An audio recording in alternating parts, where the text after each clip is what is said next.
తీరాన్ని చూడకుండా ధైర్యం తెచ్చుకునే వరకు మీరు ఎప్పటికీ సముద్రాన్ని దాటలేరు.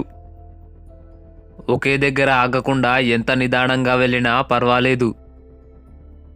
చెడు వ్యక్తితో ఉండడం కంటే ఒంటరిగా ఉండటం మంచిది. తల్లి హృదయం పిల్లల పాఠశాల లాంటిది. అత్యంత ధనవంతుడు ఎక్కువ ఉన్నవాడు కాదు, తక్కువ అవసరం ఉన్నవాడు. విజయం సాధించడానికి మీ స్వంత తీర్మానం ఇతర వాటి కంటే చాలా ముఖ్యమైనదని ఎల్లప్పుడూ గుర్తుంచుకోండి. అన్నదమ్ములలాగా కలిసి ఉండండి, కానీ అపరిచితుల వలె కలిసి పని చేయండి. మనకు ఒక నోరు మరియు 2 చెవులు ఉన్నాయి.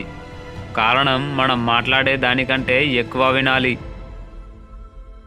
మాట్లాడేవాడిని కాదు, ఏమి చెప్తున్నాడో పరిశీలించండి. అసూయ అనేది విడిచిపెట్టబడుతుందనే భయం తప్ప మరొకటి కాదు. మీరు చూసేదాన్ని నమ్మండి మరియు మీరు విన్నదాన్ని పక్కన పెట్టండి. మంచి ఆరోగ్యం అనేది అనారోగ్యంతో ఉన్నవారు మాత్రమే చూడగలిగే దానికంటే ఆరోగ్యవంతులు ధరించే కిరీటం. సహనం యొక్క తలుపుల వద్ద ఏ జనము ఎదురు చూడలేదు. ఓపిక పట్టండి మరియు మీరు కోరుకున్నది పొందుతారు. తెలివి తక్కువ వాడు మీకు సహాయం చేయాలనుకోవచ్చు, కానీ వారు మిమ్మల్ని బాధ పెట్టరు. కోరిక పేదవాడిని ధనవంతుణ్ణి చేయదు. విభజించబడిన ఇల్లు నిలబడదు. తెలియని నిజం కంటే తెలిసిన తప్పు ఉత్తమం. గాలి వచ్చే తలుపును మూసివేసి విశ్రాంతి తీసుకోండి. ప్రతిదానికి సంకల్పమే కీలకం. ఒక చెట్టు విత్తనంతో ప్రారంభమవుతుంది.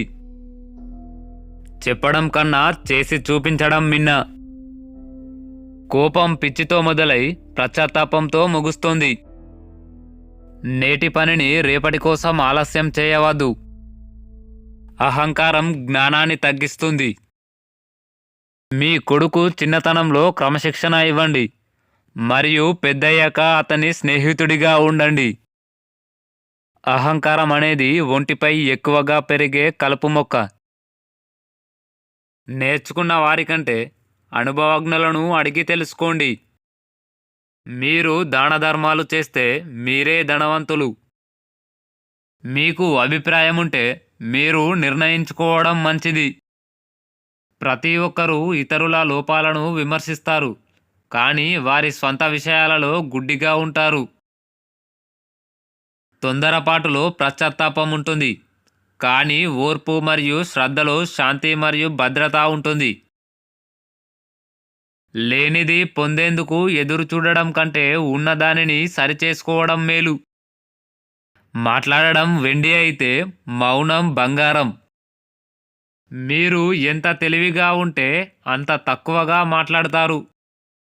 కోపం లేని వ్యక్తి నుండి ఉత్తమ సమాధానం వస్తుంది. మీకు మరియు మురికిగా ఉన్న ప్రతిదానికి మధ్య దూరం ఉంచండి. మాట్లాడడం అంటే చూడడం కాదు.